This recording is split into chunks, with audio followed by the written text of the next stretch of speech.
Shalawam, this is Adasa returning with the continuation here. My electricity was shut off. Yeah, they're laying some new cables, and I kind of was hoping that they will do it tomorrow, but it took me by surprise. They never warn us when they're doing any kind of work around here, you know. And it was off for a few minutes, and now we're back. And let me continue on from here. We were at verse 11, talking about the vengeance of Yahweh, that he was going to bring his vengeance against the Babylon, the empire, as well as Babylon, the whore. Her judgment reaches, as if we look at verse 9, her judgment reaches unto heaven and is lifted up even to the skies. So even from way back then, Allahayam had established his judgment for this system, this empire slash system. All right. He will not forget her. He will not forget Babylon. So let's look at verse 12. Set up the standard upon the walls of Babylon, make the watch, which means observance, strong. So observe with understanding. Because when you watch, that means you're watching with understanding. Hamashiach said us to watch and pray. Many people don't want to watch because they don't know what to watch for. And therefore, they're not going to pray because they don't know what to pray for. So you watch and you pray because you're praying for what you're watching for. And when he tells us to watch, it is to watch with understanding. We have to know the times that we're living in. All right? Set up the watchmen. The watchmen are the ones who watch to alert his people as to what is going on. Now, although it says watchmen, that includes watchwomen as well. So the ones that are watching, they're the ones who are going to give the alert to warn the people of Allahayam to prepare themselves for what is coming. So this is not only for the time way back then against the those that are, well, not only against Babylon the empire, and to warn our people that were still in the midst of this empire, but it's also throughout the ages that Allahayam has set his watchmen and watchwomen to warn his people throughout the ages, throughout the generations. And now, more so than ever, he is warning his people through his watchmen and his watchwomen. All right. And he says here, set up the watchmen to keep guard, to give heed, meaning pay attention. Warning, warning, pay attention. Prepare the ambushes, for Yahweh had both devised and done that which he spoke against the inhabitants of Babylon. So all the things that had befell Babylon in the past were the things that he had both devised and done. And he will do so again. That's why he wants us to come out of the midst of Babylon.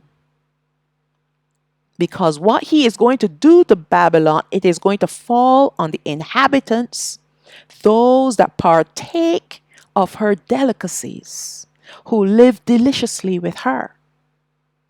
Verse 13, O you that dwell upon many waters. We've seen that description before. Many waters speak of multitudes.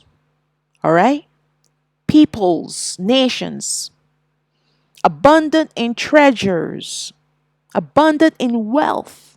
That was the Babylonian empire in the past, and this is the Babylonian, the whore, in the future. Your end is come, and the measure of your covetousness. Verse 25, behold, I am against you, O destroying mountain. He calls her a mountain, meaning because she's big, she's high. She's lofty. She's great.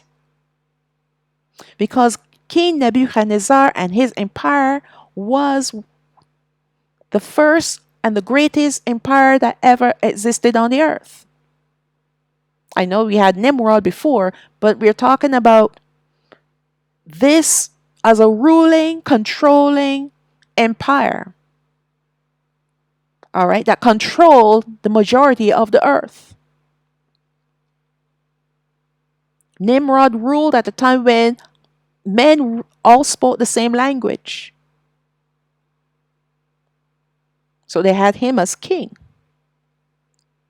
All right. But here, King Nebuchadnezzar is ruler over those who don't even speak his language. And that included our people as well. So this is a destroy mountain because that's what he was all about. Destroy and conquer in order to control. So he said, I am against you, O destroying mountain, said Yahweh, which destroys all the earth. And it is still happening. And this same spirit has been continuing on with its destruction throughout the ages.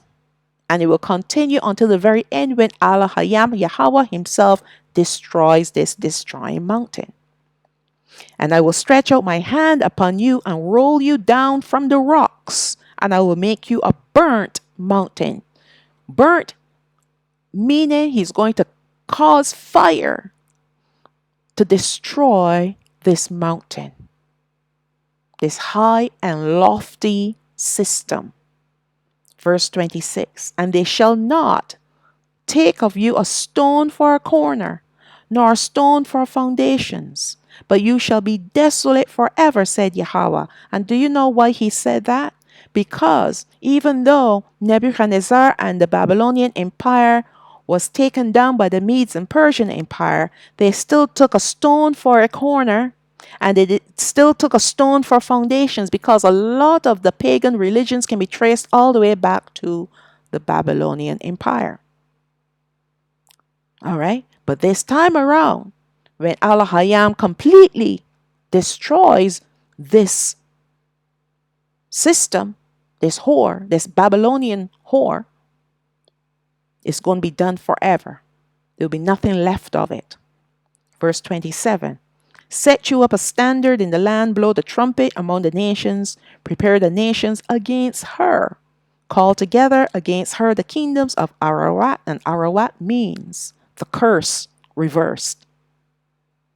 Many means division. And Ashkenaz is Ashkenaz, a descendant of Japheth, a man as sprinkled. It means a man as sprinkled, fire as scattered. And remember, the people in our land, they're called Ashkenaz. They're called Ashkenazi Jewish people because they're from the descendants of Ashkenaz, who was a descendant of Japheth, which was the son of Noah. So that's where the people in our land that's where they descended from. Right? So the people, the descendants of Shem, who is the chosen people, right? No, let me rephrase that, because Shem had many sons. But there was a particular one from the lineage of Shem that Allah Hayam had chosen to be the progenitor for his chosen people, and that is Abraham. And from Abraham, we have Yitzchak and Yaakov, and then we have the 12 sons of Yaakov, who became the progenitors then for the 12 tribes of Yashraal. So these are the ones that are the true and chosen people of Allah Hayam, not Ashkenaz, and not Ashkenaz descendants. But that's what he's saying here, that he's going to call together against her the kingdoms of Ararat, Mini, and Ashkenaz. Okay? Appoint a captain against her, cause the horses to come up as the rough caterpillars. Verse 44. And I will punish Bel. Bel is Baal, Lord. right? Lord in Babylon. And I will bring forth out of his mouth. And he's talking about the Satan now. When he's talking about Bel or Baal, he's talking about the Satan that possessed this entity, Babylon. Babylon presented itself to the world as an empire, and now it's presenting itself one more time as a religious pagan system. And there's a Satan that possessed Babylon called Bel, Lord. And that's why I keep saying to our brethren, stop calling Hamashiach Lord. Because you're not calling on him, Hamashiach, but you're calling on Satan himself. So he will cause to bring forth out of his mouth, the mouth of Bel, that which he has swallowed up. And the nations shall not flow together anymore unto him. Remember, he has brought everything under himself. Babylon, the whore, has brought every nation under himself in the name of religion. Religion, oneness. So now he's saying, I'm going to break down those walls. I'm going to break down that connection that you all have together. You know, you're linking your arms together to be one. I'm going to break that down. Yeah, the wall. There you go. The wall to join of Babylon shall fall. So the wall of Babylon shall fall. So this wall, we have the two meanings there, to join and also protection. So people felt when they were under this Babylon, the whore, that they're protected. Okay? They're protected and they're one with each other. So now they have an alliance and allegiance not only to the whore but with each other. And they, you know what the saying goes, there's strength in numbers. But he is going to bring destruction to tear down that wall. Verse 45, my people, go you out of the midst of her. He's warning them again. Verse 6, he said, flee out of the midst of Babylon. Deliver every man his soul. And now in verse 45, he's telling the people again, my people. Who is he talking about? He's talking about Yashrael, the 12 tribes. Whoever is caught up in any kind of religion except the worship of Allah Hayam is caught up in Babylon. Is caught up in the whore. So he's warning people again. They cannot say before when they go before him, we did not know. Because he's warning. He warned us from way back when. And now he's warning us now. My people, go you out of the midst of her and deliver you every man his soul from the fierce anger of Yahweh. He has a wrath stored up for this whore. And if we don't come out of pagan religion, we're going to partake of her plagues, of her destruction. Because the plagues aren't only going to come to take her down, but it's also to take her out and burn her forever in the lake of fire. But pride has our people stuck in religions. And they call it awakeness or being awoke or whatever they call it. But they're stuck in religion. No one can tell them otherwise. They'll want to persecute you. Verse 60. So Jeremiah wrote in a book all the evil that should come upon Babylon. Even all these words that are written against Babylon. Verse 61. And Jeremiah said to Saraiah, when you come to Babylon, you shall see and shall read all these words. Then shall you say, O Yahweh, you have spoken against this place to cut it off, that none shall remain in it, neither man nor beast, but that it shall be desolate forever. And it shall be, when you have made an end of the reading of this book, that you shall bind a stone to it and cast it into the midst of the Euphrates.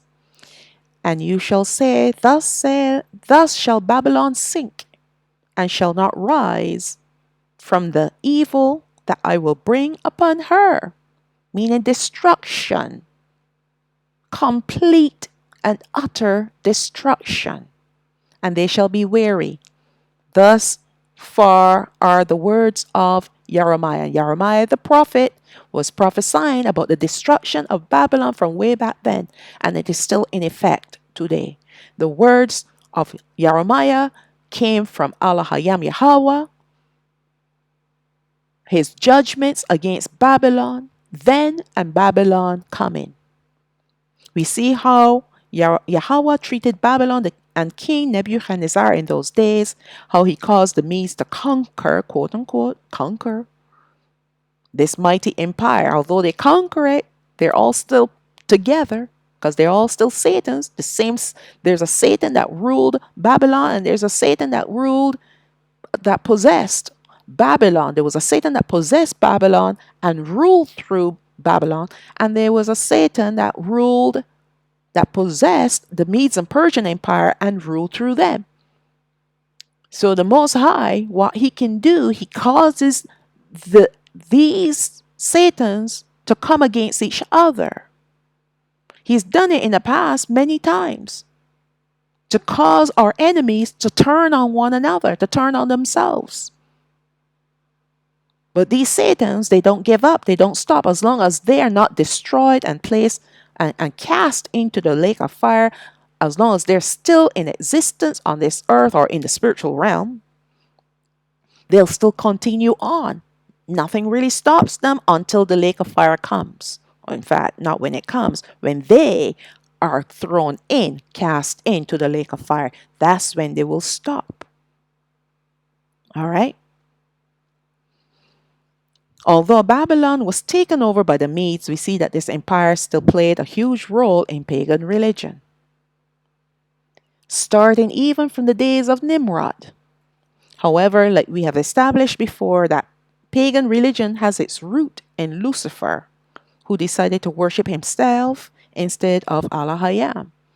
He wanted to be higher and above Elohim, and Elohim cast him down. He was the anointed cherub. He was beautiful to behold.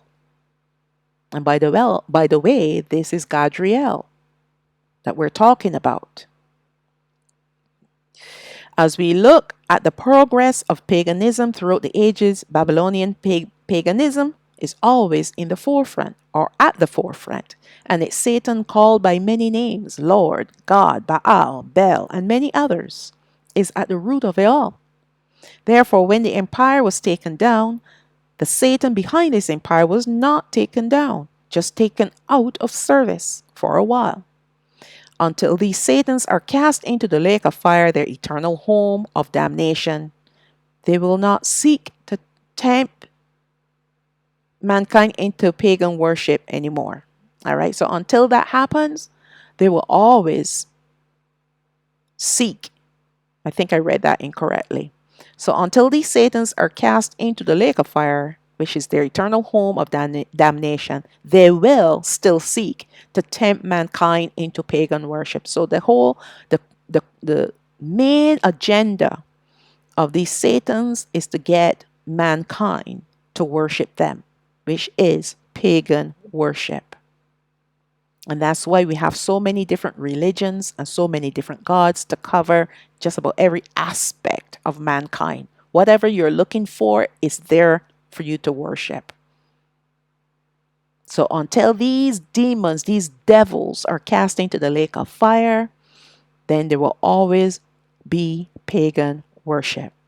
Now, even as far back as Jeremiah, Elohim Yahweh spoke judgment to the Babylonian Empire, which at the same time had another prophecy within this judgment against them. On one hand, there was a prophecy that was intended for Nebuchadnezzar and his empire, which was also fulfilled, by the way, as we see that the Medes took them down. Yet, at the same time, we see that there was a distant future fulfillment of another prophecy in the words of Jeremiah. But this one will be against Babylon, the pagan whore. Truly, we need Ruach HaKadosh to guide us in understanding his prophecies by revealing their meaning to us. And there are times when prophecies are twofold in their events. And that's why a lot of people go astray from the truth because they don't understand this phenomenon. This is the awesome word of Allah Hayam. And sometimes his prophecies are threefold with their events. All right. So sometimes people will look and say, well, that's been fulfilled already. Well, yeah, but it's also pointing to the future. And when we have Ruach HaKadosh, who is the spirit of truth, Ruach O Amath, then he will lead us into all truth. And he will give us understanding. And he will give us knowledge and discernment because we need those divine qualities of Allah Hayam to understand and to embrace his word, to embrace his truth. All right. Continuing on. The prophecy against Babylon was bound to a stone, then cast into the river Euphrates, to show us that this judgment is set with the weight of the stone, causing it to sink. The stone, Hamashiach, is referred to the stone that the builders rejected. All right. So we have the weight of Hamashiach, Allah Hayam, who is going to cause Babylon to sink. All right. The stone is symbolic of the strength of Allah Hayam, that by his strength he will sink Babylon forever. This will be the evidence of its great fall then and in the future. No one has the power to come against this entity but Allah Hayam, and he has purposed in his heart to be the one to destroy it. He is going to destroy this system. Now remember back when Nebuchadnezzar had a dream about the image, the tall image, head of gold, breast and arms of silver, belly and thighs of brass, legs of iron and feet and toes of iron and clay. And what happened? There was a stone that was carved out of the mountain, and this stone crushed against the feet of the image and destroyed from the feet up. This is the stone. Okay? This is the stone. So let's look at verse 2 again. And he cried mightily. This is the angel. He cried mightily with a strong voice, saying, Babylon the great is fallen, and is become the habitation of devils, and the hold of every foul spirit, and the cage of every unclean and hateful bird. Now let us return to the scripture in Revelation, where the angel will proclaim that Babylon is fallen, echoing the words of prophecies from the past, soon to be fulfilled. The angel will be proclaiming that Babylon will be cast down, overthrown by Yahweh, and this time Satan will be cast down along with it forever. What Yahweh wants us to see is that every religion on the earth is the habitation of devils, foul spirits, and uncleanness and hatred in the form of more unclean spirits. So all these religions on this earth, all these religions, they have at its core and its foundation unclean spirits, foul spirits. That's why he wants us to return to him.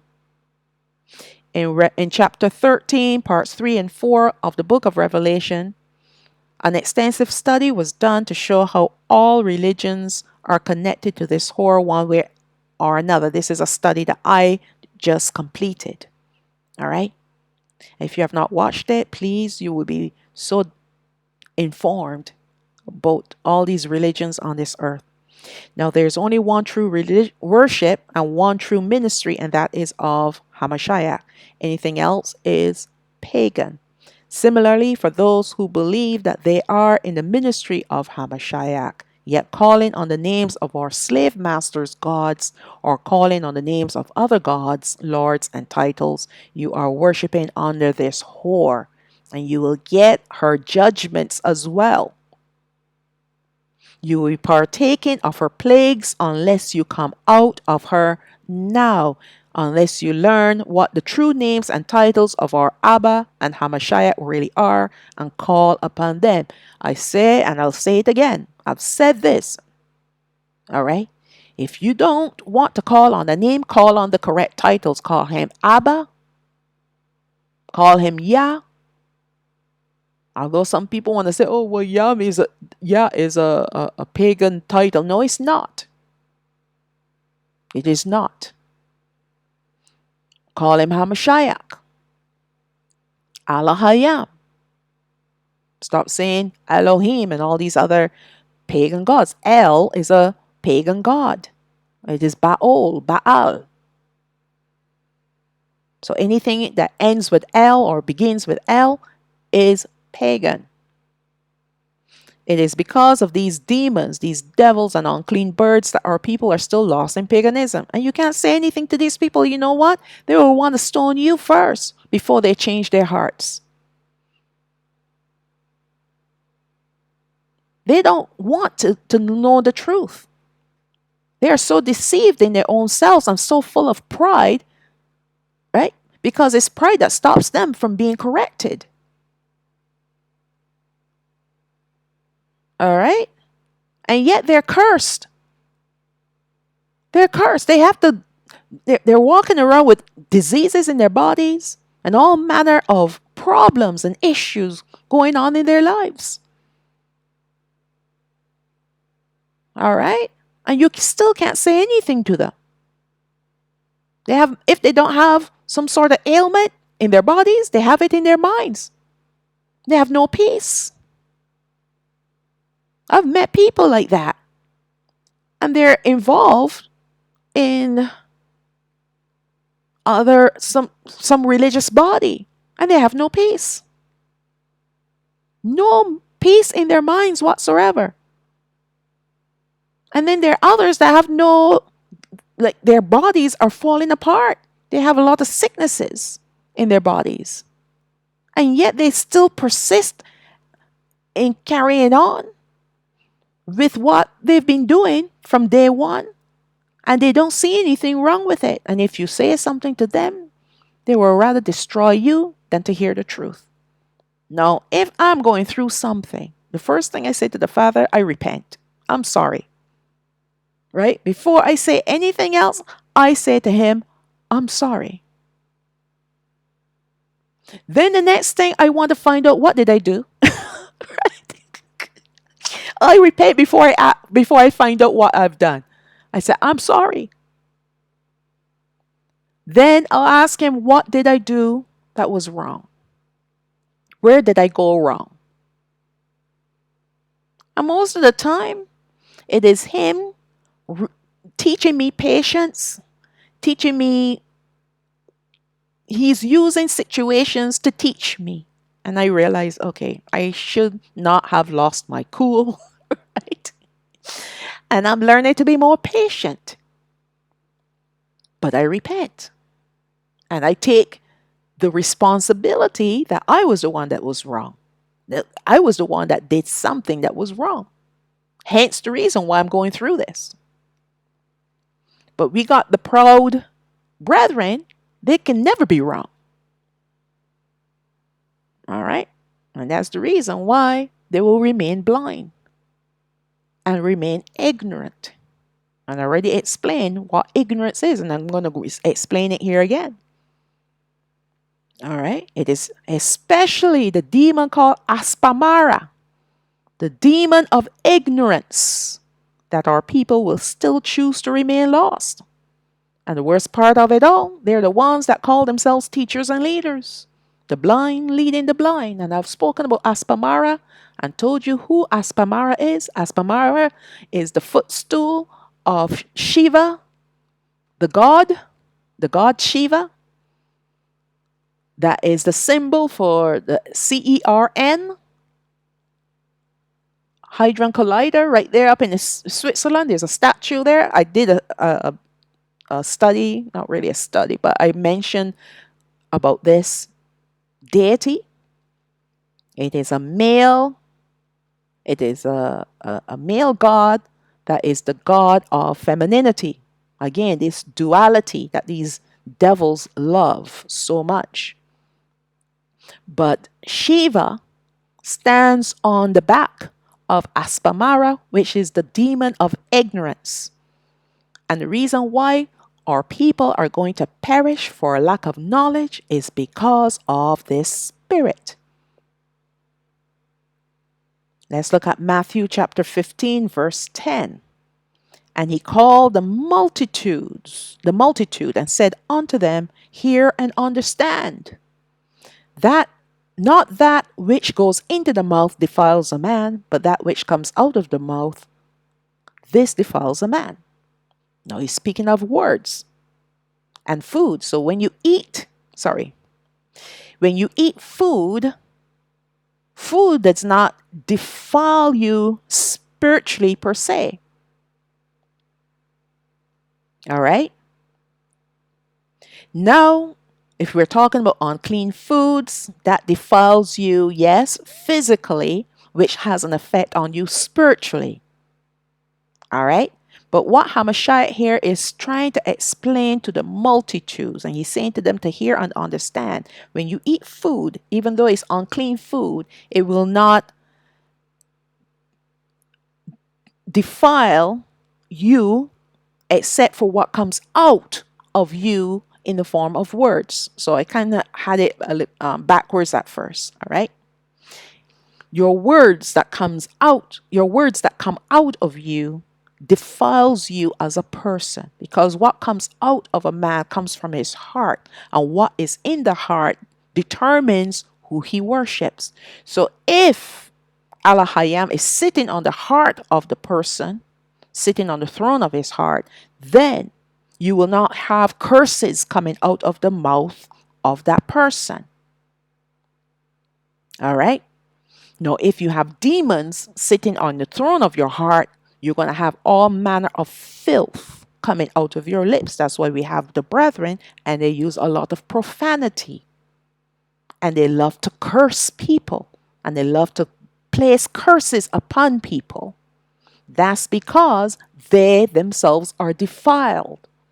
They're defiled from their minds, they're defiled in their hearts, and they're defiled in their bodies. But when you eat food, all right, what you take in your mouth, yes, it can make you sick. And when your body is sick, yes, it has an effect on you spiritually. I'm not mentioning the fact that the Father said not to eat unclean foods. All right, yes, we know that. But Hamashiach is speaking of something else, that he's comparing. What truly defiles a man is what comes out of his heart through his lips in the form of words. All right. But what you eat, it goes through your system and it comes out in the draught. All right. Now we can get very technical and talk about clean and unclean foods, but that's not what this is all about. All right. This is not what this is all about. Verse 12, then came his disciples and said unto him, know you that the Pharisees were offended after they heard this saying? But he answered and said, every plant which my heavenly Abba has not planted shall be rooted up. Let them alone, they be blind leaders of the blind. And if the blind lead the blind, both shall fall into the ditch. All right, so if you're blind and you're being led by a blind man, blind leader, you are going to fall into the ditch. That means you're going to head straight to the lake of fire, because that's exactly the path that you have chosen by listening to this person. Now, we were all blind at one point of time in our lives, but he can remove the scales from our eyes so that we can see. He can circumcise our ears so that we can hear. And he can also change our heart from a stony heart to a heart of flesh so that he can circumcise it, and thereby we can have understanding. But if we insist on remaining blind, he's not going to interfere with that. He's not going to interfere with us. All right? That's a choice. We're given a choice, and that's the choice that we've chosen to remain blind, then what else can he do? So when we so what Hamashiach now is warning us is not to be blind. All right? Not to be blind. First, Yeshua chapter 56, verse 10. His watchmen are blind, and they are all ignorant. Remember what I said about ignorance? And who the watchmen are. They're the ones that are supposed to give warning, to give heed to the people. They are all dumb dogs. They cannot bark. Sleeping, lying down, loving to slumber. Yeah, they are greedy dogs that can never have enough. And they are shepherds that cannot understand. They all look to their own way, everyone for his gain from his quarter. And this is exactly what is happening to our people today. They are sleeping. They are in a sweet slumber. That's why they will tell you, oh, flea doctrine. Don't believe the flea doctrine. Instead of them doing the investigation themselves to find out what this is all about, he did say to flee. Some people have to literally flee the countries that they're in. But generally, he wants us to come out of paganism. Now, if they had understanding and if they were children of Allah Hayam, he will explain and teach them what he is talking about.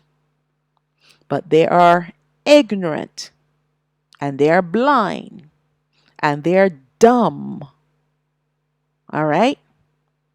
And all that they have going for them is the pursuit of wealth, the pursuit of prosperity, the pursuit of leadership positions to lord over the people because they love the accolades. They love it when people clap them on the back and say, well done, good job, solid word, fire, fire. Your words were fire. That's what they love, the praises of men. Verse 12. Come you, say they, I will fetch wine, and we will fill ourselves with strong drink. And that wine there is in reference to false doctrines, because the people are drunk with false doctrine. You ever listen to some of these people and the things that they talk about? Multiple wives and all these other nations are our people. All right. If you listen long enough to what these people are out there speaking of, you will have to ask yourself, what is it that these people are drinking? What's going on here? All right. You read the scriptures and it doesn't say anything of the sort, because they're filled with strong drink, and it's not from Ruach HaKadosh. It is from the demons and the devils that they worship. And tomorrow, let's read on, and tomorrow shall be as this day and much more abundant. So now they're not only are they telling the people, come and we'll fill ourselves with strong drink, but they're also encouraging the people that tomorrow is going to be just like today. There's nothing to fear. There's nothing to worry about. Right? Just keep on keeping on. And not only will it be like today or yesterday, but you're going to have more abundance too. You just need to follow me. Follow me and do as I say. Follow me and do as I do. Everything will be fine, because you're saved by my faith. There's some people, they're teaching that garbage. It's because of my faith that you're saved. And there are people that actually believe it. Aspamara. Now we're living in a time where those of our brethren claim that they are awakened to the truth, yet they are not, because they are blind, following the blind, or they are the blind leaders leading the blind. Choose whichever way you want to go. They're leading themselves and others into pagan religions, hence the wine and the strong drink. It's so easy to drink. Um, okay, when I say drink, all right, you're absorbing these doctrines because they sound good to the ears. They don't convict your heart, they don't provoke you to righteousness. They give you permission to remain as you are. They give you permission to do whatever you want to do. All right? And that's why people will gravitate towards false doctrines. Now, when you have an encounter with truth, the first thing it does, it convicts your heart. And he also provokes you to righteousness and to holiness. All right. Now, and pagan religion is just like that. It makes those that partake of it drunk, intoxicated to the point of being in a stupor. Now, stupor means senseless. You can't think for yourself after that. Because remember, knowledge, true knowledge, understanding, discernment, all these wonderful qualities come from Allah Hayam through his Ruach Kadash. And when you are partaking of pagan religion, he is not going to interfere to tell you otherwise because that's the choice you've made. It's different when we were in ignorance because we came up under our parents and grandparents this way. We did not know anything because they didn't know anything. But when he has awakened us, and we're claiming that we're awakened, but we're still insisting on living like pagans, then he's not going to step in and do anything. All right? So you're in a stupor, lacking sound wisdom, understanding, knowledge, and even sensibility. You can't think what you want to think anymore because you're under this person. You're under their control. You're under the control of these evil spirits that are controlling these leaders, these false leaders. Now, this is how you know when a person is under a pagan, hypnotic religious spirit. They're unable to think for themselves. They are totally dependent on their leaders to know what to do or even to speak. And they exhibit hostility to anyone who tries to lead them to the truth. I know that for a fact. I've experienced it. I'm speaking of intense hostility towards anyone who may even try to point to the fact that their leader is not who they think they are. There are cults. These are cults. And a lot of our brethren are trapped in Hebrew Israelite cults, but call themselves camps. Let's move on to verse 3. For all the nations have drunk of the wine of the wrath of her fornication, and the kings of the earth have committed fornication with her, and the merchants of the earth are waxed rich through the abundance of her delicacies. All the nations have partaken of the idolatry and pagan worship of this whore, even our people, Yashraal. They have gone after strange gods, worshipping them. Then they act surprised when they are afflicted or their loved ones are afflicted, even killed. All these things are happening amongst us because of this issue of pagan worship. There are some teaching that we cannot keep the commandments of Yahweh in the lands of our captivity, or we cannot keep Shabbat in the lands of our captivity, leading the blind, foolish sheep astray into paganism, because they become worshippers of mammon, of wealth. So I don't have to keep Shabbat, so I can just work. All right? I can work and make extra income. All these people have time for is to build their fortunes, and they have no time for Allah Hayam, and yet they claim that they're awakened to the truth of who they are. And the reason behind all of this is because they are running behind these false doctrines of the 12 tribes going into the wilderness. Many of these leaders out there are teaching and preaching about the 12 tribes going into the wilderness, and there we will figure things out. So you don't need to figure anything out here in the lands of our captivity. That is a lie from the pit of hell. First of all, not all 12 tribes are going into the wilderness. Only the northern kingdom. We're divided into two kingdoms. And we will not become one kingdom, one nation again until Hamashiach returns to this earth to rule as king.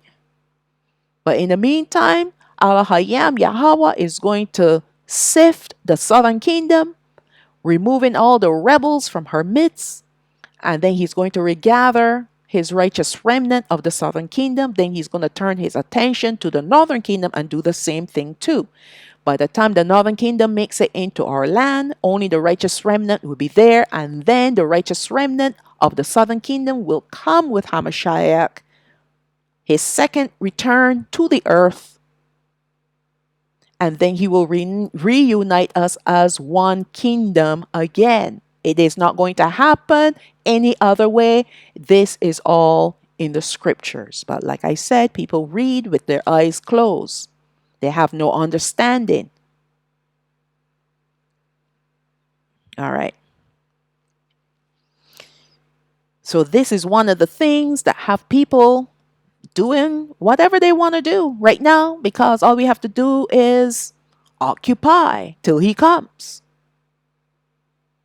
You're going to get a huge surprise when you realize how wrong you were. And then it'll be too late for you to make any changes. All right. Now, they will all, I'm looking to see where I've left off. Okay, let's read over. The only way to make a living. Okay, I think I'm at the wrong section. Sorry.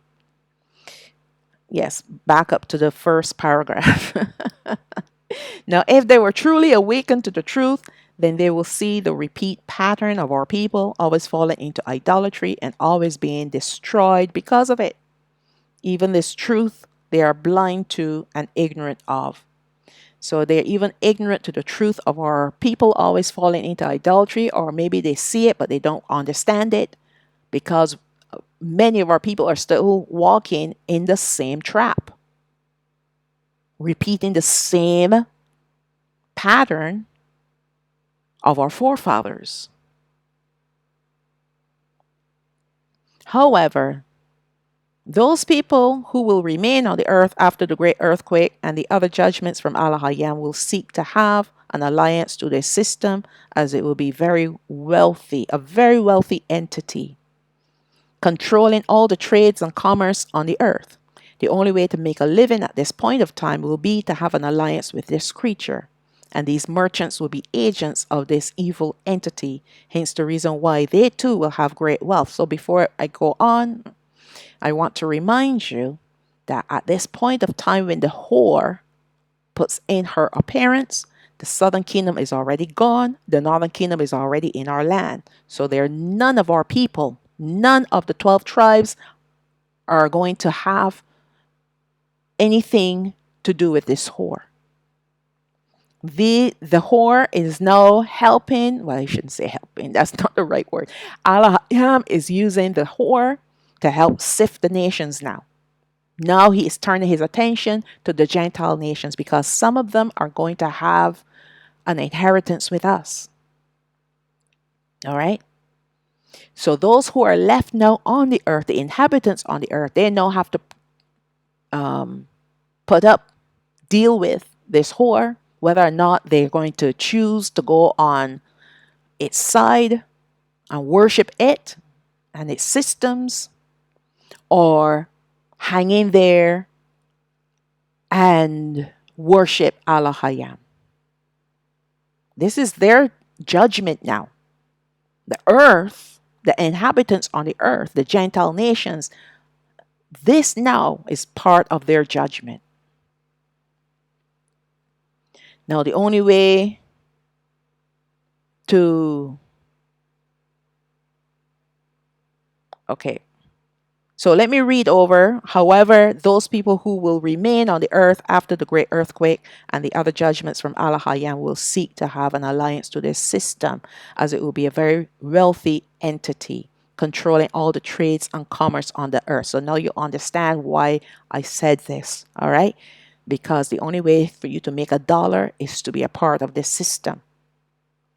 Now, the only way to make a living at this point of time will be to have an alliance with this creature, and these merchants will be agents of this evil entity, hence the reason why they too will have great wealth. So, anytime, now, these people that will remain on the earth, the merchants, the ones that will have the ships and will be bringing in their goods and trading with the whore, they will have great wealth.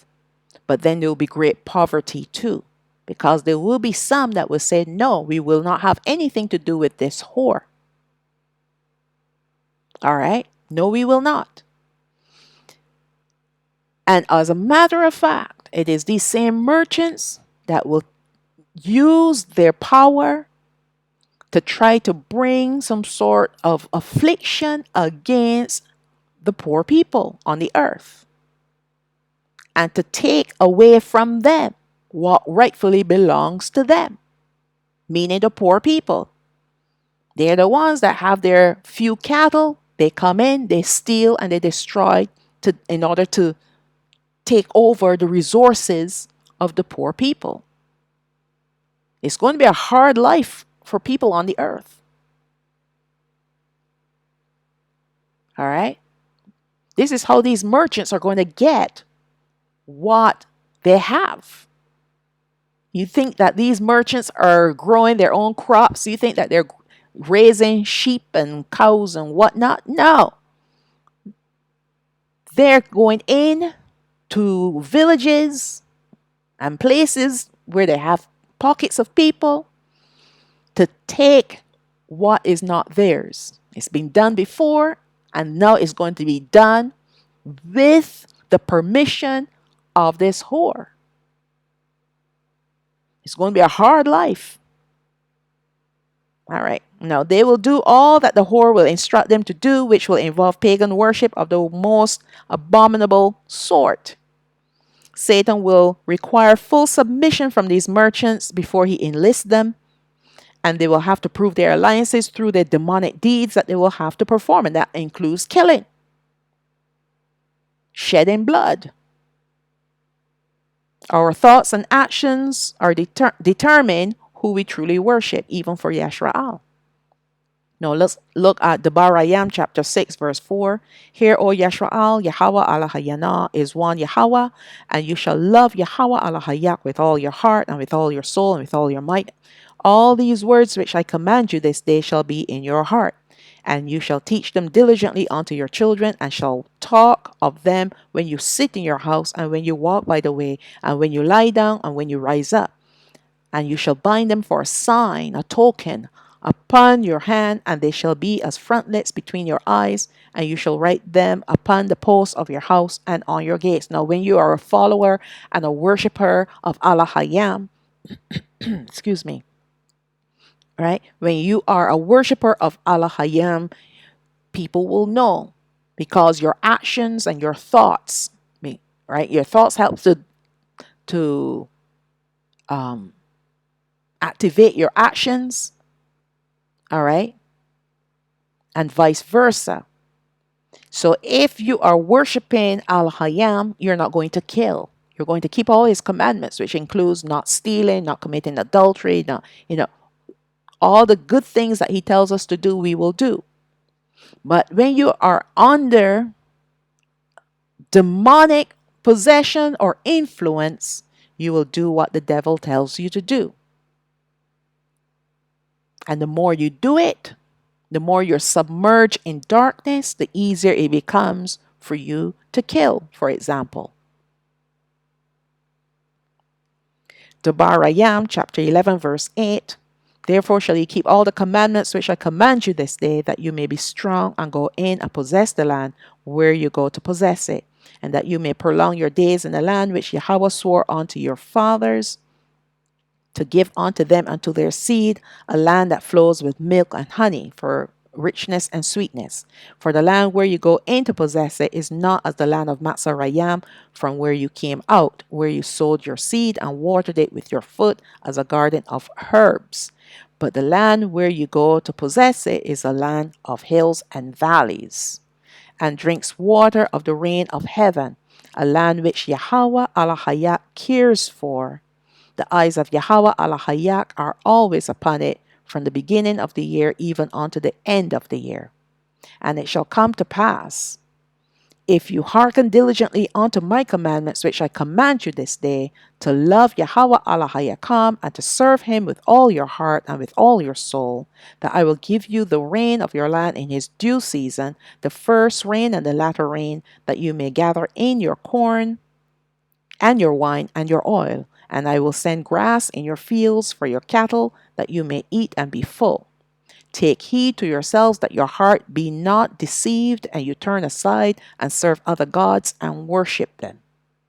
Then Yahweh's wrath be kindled against you, and he shut up the heaven, that there be no rain, and that the land yield not her fruit, unless you perish quickly from off the good land which Yahweh gives you. Therefore shall you lay up these my words in your heart and in your soul, and bind them for a sign upon your hand, that they may be as frontlets between your eyes. Meaning you have to keep remembering these commandments and do them. So that's why he says to bind them upon your hand and keep them as the frontlets between your eyes. And you shall teach them to your children. Teach them your children, speaking of them when you sit in your house and when you walk by the way, when you lie down and when you rise up. And you shall write them upon the doorposts of your house and upon your gates, that your days may be multiplied and the days of your children in the land which Yahweh swore unto your fathers to give them, as the days of heaven upon the earth. For if you shall diligently keep all these commandments which I command you to do them, to love Yahweh and to walk in all his ways and to cleave unto him, then will Yahweh drive out all these nations from before you, and you shall possess greater nations and mightier than yourselves. And although this was given to our forefathers back in the day, what Al-Hayam wants us to know that the only way into his kingdom, the kingdom of heaven, to enjoy eternity with him and not land in the lake of fire and spend eternity in hell. The only way to escape condemnation, eternal condemnation, is to return to him, to worship him, to obey his commandments, to have them always on our minds, to do the things that he said to do in his commandments. That's why he said, bind them on your hands, write them, or have them as frontlets between your eyes. Meaning, keep them on your mind. They should be at the forefront of your mind, always thinking about his commandments and walking in them. And if you have children, you need to teach your children from the time they're in your bellies, speaking to the women. You teach them the commandments of Al-Hayam.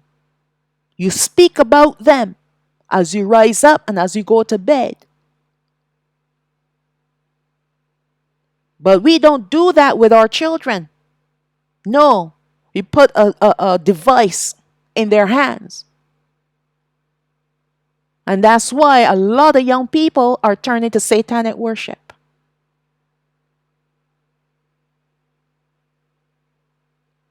It all comes down to who you will choose to worship. And Al-Hayam has already established from the beginning that he is requiring his people, Yashraal, to worship him and him alone. And if we fail to do so and worship other gods, then we will be plagued with curses. This has been the issue with Yashraal from the beginning, even until now. But this is the final straw for all, including all the inhabitants of the earth, to choose to worship Al-Hayam or perish along with the whore and her affiliates. That's what it's going to come down to. Now we're looking at verse 4 of Revelation chapter 14 revised. And I heard another voice from heaven saying, "Come out of her, my people, that you may not part that you be not that you be not partakers of her sins, and that you receive not of her plagues." Now he's warning us today to come out of her. This is not a warning for tomorrow. This is for today. But only those that have eyes to see and ears to hear will understand this. You think tomorrow we'll have a chance to change our hearts? He's judging us right now. Verse 5, "For her sins have reached unto heaven, and Alahayam have remembered her iniquities." Not saying he have forgotten, he would never forget. He is Alahayam who never forgets. But it has come to his attention to deal with this whore right here, right now. At this point in time, that is. But this is the time that he's chosen to deal with this whore. Now, this command that is uttered by the angel is coming from the mouth of Ha'aba to warn us now that we are to come out from all these religions and even the Hebrew Israelite camps. This cannot be a warning for then, the time of the execution of the judgment when Alahayam will condemn the whore. But it is a current warning for us today, cautioning all that have eyes to read and to see and ears to hear and to understand that this is for us now. At the time of the whore's demise, the righteous remnant of the southern kingdom will already be gathered, and the same for the northern kingdom. So how can it be for then, later on, when this whore rises up? These are the only people that Alahayam refers to as my people. The Gentile nations are not his, not yet, as they are still being judged, and until the remnant of their people, of these people, consistently choose Alahayam as their Alahayam, then they will remain as they are, the Gentiles. If they want to get the title my people, they got to go through the judgments. Shalawam, the book of Exodus chapter 3 verse 10. "Come now therefore, and I will send you unto Pharaoh, that you may bring forth my people, Habanai ol Yashra'al, out of Matzarayim." That's who he's calling his people. 2 Samuel chapter 3 verse 18. "Now then do it, for Yahweh has spoken of Dawad, saying, by the hand of my servant Dawad, I will save my people, Yashra'al, out of the hand of the Philistines and out of the hand of all their enemies." Never once has he ever called the Gentiles his people. After they're judged and they're found worthy, then he will call them his people.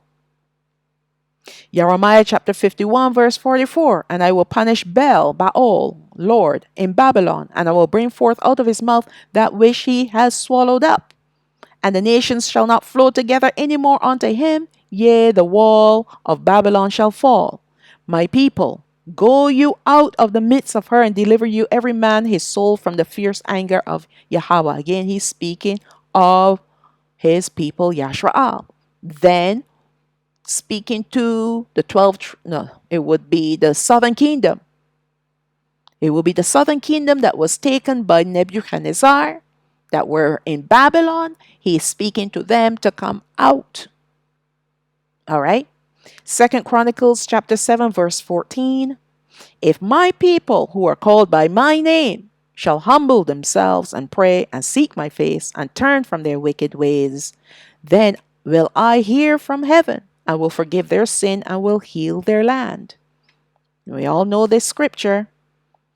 Now, there are only one people who are called by his name.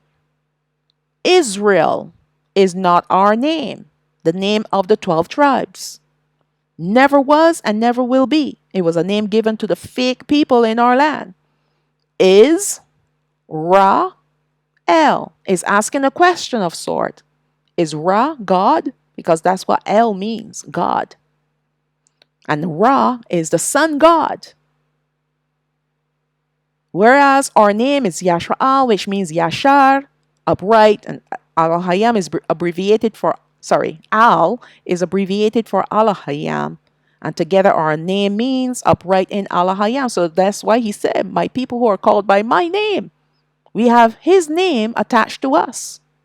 So don't worry too much about the extra A, as it does not interfere with the meaning of our name or the pronunciation. But if we spell it in our original language, the Oberai language, there'll be no extra A. But because it's English, when we translate it, it has this extra A. And translation creates a few problems even with the easier languages. But you're not going to worry about that, all right?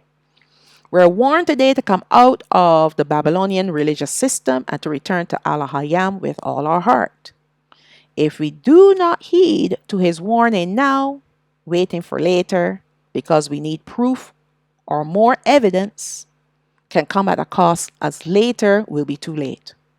This is the time where he is preparing us to believe in him no matter what. This is called faith. He is dealing with people, his people today, and he's dealing with them with faith. He is building our faith. He wants us to walk by faith, because without faith it is impossible to please him. All right? So this period of time that we're living in is a time of strengthening our faith to believe in him, to believe in the impossible. That's why some people are not going to believe in the chariots that are coming. They're not going to believe that we're not going into the wilderness, because it's too impossible for them to believe that this thing is going to happen. But they don't know him, so obviously it is impossible for them to believe. But when you read the scriptures and you read the miracles that he performs through his servants, then nothing is impossible for him.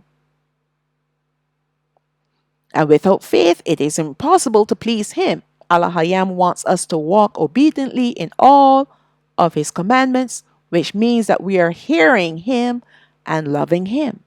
And when you love someone, you will do all that you can to make them pleased with you. So if you look at Oberai, the book of Hebrew, chapter 11, verse 6, but without faith it is impossible to please him, for he that comes to Allah Hayam must believe that he is, and that he is a rewarder of them that diligently seek him. All right? It's impossible.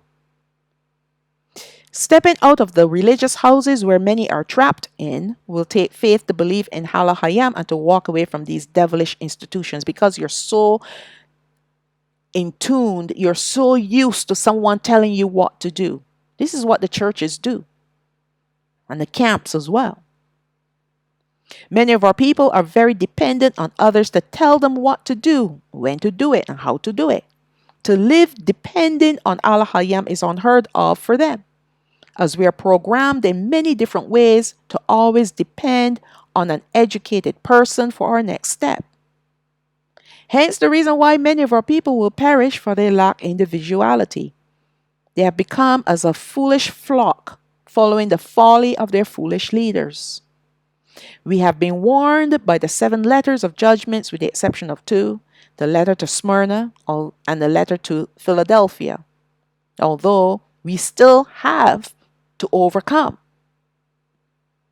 But regardless, all 7 assemblies are warned to overcome. Now, this means that there will be some resistance from our enemy to get us off the path. We're speaking of the Satans now. But we must prevail and resist the enemy, and he will flee from us. That word's supposed to be flee from us. This is not an easy saying for many of our brethren, as they lack true knowledge. Let's look at Hosea chapter 4, verse 6. My people are destroyed for lack of knowledge. And knowledge here is da'ot, meaning perception, discernment, understanding, wisdom. Divine wisdom, divine perception, divine understanding, and divine discernment. Because you have rejected knowledge, I will also reject you, that you shall be no priest to me. Seeing you have forgotten the day of Al-Hayak, I will also forget your children. All right. That word there is not supposed to be lay. Oh, my typos. So he said, as you forget me, I will also forget you and your children too. Now, the sins of this whore will be so great that it will reach up to the heavens, and her iniquities will be remembered by Allah Hayam.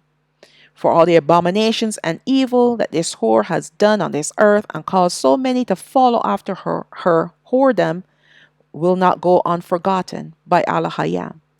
He will repay her for what she has done and anyone still in her midst. So let me warn you, if you are in a group, get out of them. Get out of the groups. He's not coming for the groups. The only groups that are coming out is the Northern Kingdom. They're coming out in their tribes, their clans. But the Southern Kingdom, he's coming for individuals, whether it's a family of 2 or 3, husband, wife, and children. All right? This is how he's going to deal with the Southern Kingdom. All right. So that's the ending of part 1. Please stay tuned for part 2. And we're going to end with the blessing for Yashwa'al, the Barayam, chapter 6, verse 24 to 26. That's Deuteronomy chapter 6, verse 24 to 26. Yabarakak Yahweh, wa Yashamarak, may Yahweh bless you and keep you. Ya'ar Yahweh panayo alayak wa yachanak, may Yahweh cause his face to shine upon you and have favor upon you. Yasha'a Yahweh panayo alayak wa yasham lak shalawam. May Yahweh lift up his face upon you and give you peace. And I say, Shalawam, Shalawam, all praises to the Most High. Abba Yah.